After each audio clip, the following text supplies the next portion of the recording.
এইটো দিলীপ শইকীয়া ডাঙৰীয়াক মিসকোট কৰা হৈছে।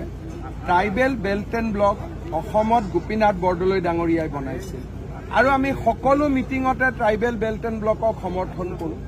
6 শিডিউল অটল বিহাৰী বাজপেয়ী ডাঙৰীয়াই বনাইছিল, আমি অটল বিহাৰী বাজপেয়ী ডাঙৰীয়াক সন্মান কৰোঁ। আৰু যোৱা 4.5 বছৰ 5 বছৰ মইতো একেটাই কাম কৰি আছো যে 6 শিডিউল সফল হওক, ট্ৰাইবেল বেল্ট এণ্ড ব্লক সফল হওক, লগতে বাকী জনগোষ্ঠীৰ ৰাইজেও মাটিৰ অধিকাৰখিনি পাওক। বেলেগ অধিকাৰ বেলেগ কথা, মাটিখিনি পাওক। এইটো কামৰ কাৰণে লাগি আছো। গতিকে ইয়াতে সিদিনাখন দিলীপ শইকীয়াই কিবা কৈছিলে, কিবা বুজি গ'ল। গতিকে মই ভাবো যে এই বিষয়টোক লৈ ৰাজনীতি কৰা উচিত নহয়, কাৰণ সকলোৱে জানে যে বিজেপি জনজাতীয় ৰাইজৰ লগত আছে, সেই কথাটো সকলোৱে জানে। ইয়াত আৰু বিতৰ্কৰ কোনো স্থান নাই। বড়োলেণ্ডত ইলেকশ্যন হ'ব, ইলেকশ্যনৰ এটা ৰিজাল্ট ডিক্লেয়াৰ হ'ব। গতিকে বড়ো ৰাইজে বা বড়োলেণ্ডৰ ৰাইজে কাক মৰম কৰে এইটো আমি ইলেকশ্যনৰ পিছতহে গম পাম। গতিকে আমাৰ স্থিতিটো হ'ল আমি কাৰো বিৰুদ্ধে এটা শব্দও নকওঁ। হাগ্ৰামা মহিলাৰী BPFৰ বিৰুদ্ধে একো নকওঁ। UPPL NDAৰ মেম্বাৰ, UPPLৰ বিৰুদ্ধে প্ৰমোদ বড়ো, UG ব্ৰহ্ম সকলো আমাৰ সতীৰ্থ, এটা শব্দও আমি কাৰো বিৰুদ্ধে নকওঁ।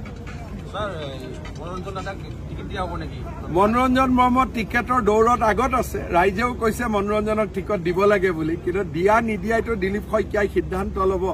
কিন্তু ৰাইজক মই সুধিছিলো কাক টিকট দিব লাগে, চবে কৈছে মনোৰঞ্জন ব্ৰহ্মক দিব লাগে। এতিয়া বাকী সিদ্ধান্ত দলে ল'ব।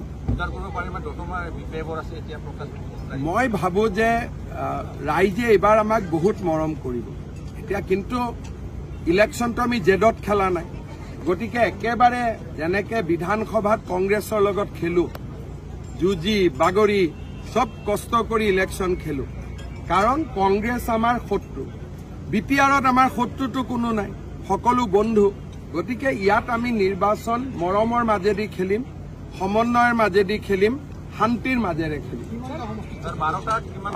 মই গোটেই 40টা সমষ্টিতে যাম, ৰাইজক সুধিম।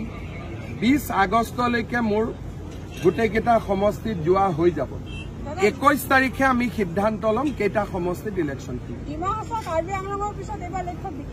আচলত BTRৰ পৰিৱেশ ডিমা হাছাও কাৰ্বি আংলঙৰ দৰে নহয়। BTRত সুকীয়া পৰিৱেশ আছে, সুকীয়া পৰিস্থিতি আছে। গতিকে ডিমা হাছাও আৰু কাৰ্বি আংলঙক আমি একেলগ কৰিব নোৱাৰো। দুইখন বেলেগ জিলা, বেলেগ অঞ্চল। তেনেকে BTR আৰু কাৰ্বি আংলঙকো আমি একে কৰিব নোৱাৰো। সমস্যা বেলেগ, সম্ভাৱনা বেলেগ, ব্যক্তি বেলেগ, দল বেলেগ। গতিকে আমি কাৰ্বি আংলং ডিমা হাছাওৰ ফৰ্মুলা এটা আমি BTRত আনিব খোজা নাই।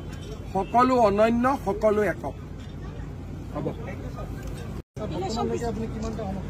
মই ওদালগুৰিত 3টা, তামোলপুৰত 3টা 6টা, বাক্সাত 2টা 8টা, চিৰাঙত 3টা 11টা, আজি 12 নম্বৰ। সেইকেইটা সমষ্টিটো গোটেইকেইটা জিকিম। 12 মানে চক ইলেকশ্যনততো প্ৰতিদিনে পৰিৱেশ সলনি হয়। আজি যদি ইলেকশ্যন হয় 12টাই জিকিম, কিন্তু অহাকালি কি হ'বতো ময়ো ক'ব নোৱাৰো। গতিকে না, পূজাৰ আগতে ইলেকশ্যন হ'ব, পূজাৰ আগতে ৰিকাউণ্টিং যদি ক'ৰবাত কৰিব লাগে ৰিপুলিং হ'ব, আৰু পূজাৰ আগতে ইলেকশ্যনৰ ৰিজাল্টটো ডিক্লেয়াৰ হ'ব। অৰ্থাৎ 28 তাৰিখে 29 তাৰিখৰ পৰা পূজা, 27 আৰু 28 তাৰিখৰ ভিতৰত আমি নতুন BTR দেখা পাই যাম। মই এইটো কথা বিচাৰো যে বিজেপি যদি থাকে, আমি বিজেপিয়ে সকলোকে একেলগে বান্ধি ৰাখিব। বিজেপি যদি নাথাকে সকলোৱে একেলগে বান্ধ খাই নাথাকিব। এডাল মৰমৰ বান্ধ, এই মৰমৰ বান্ধটো বিজেপিয়ে অলপ টাইট কৰি ৰাখিব। সেইকাৰণে বিজেপিক আমাক লাগে। যোৱা 4 দিন মই BTRত ওদালগুৰি, তামোলপুৰ, বাক্সা আৰু চিৰাঙত সভা কৰিছিলোঁ। যোৱাকালি মই মিটিঙত অহা নাছিলোঁ। আজি দতমা আৰু ফকিৰা গ্ৰামত মিটিং কৰিম। আৰু মই দেখা পাইছোঁ যে ভাৰতীয় জনতা পাৰ্টিৰ প্ৰতি এইবাৰ ৰাইজৰ এক বিপুল উৎসাহৰ পৰিৱেশৰ সৃষ্টি হৈছে।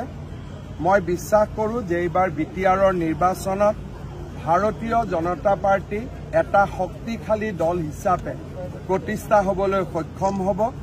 ইলেকশ্যন ঘোষণা হোৱাৰ পিছত দতমাত আকৌ আহিম আৰু ৰাইজৰ লগত আকৌ লগালগি হ'ম। আজি ইমান ৰাইজৰ উপস্থিতি সি সঁচাকৈ আমাক আনন্দিত কৰিছে। দতমাবাসীৰ ৰাইজক মই মোৰ কৃতজ্ঞতা জনাইছোঁ।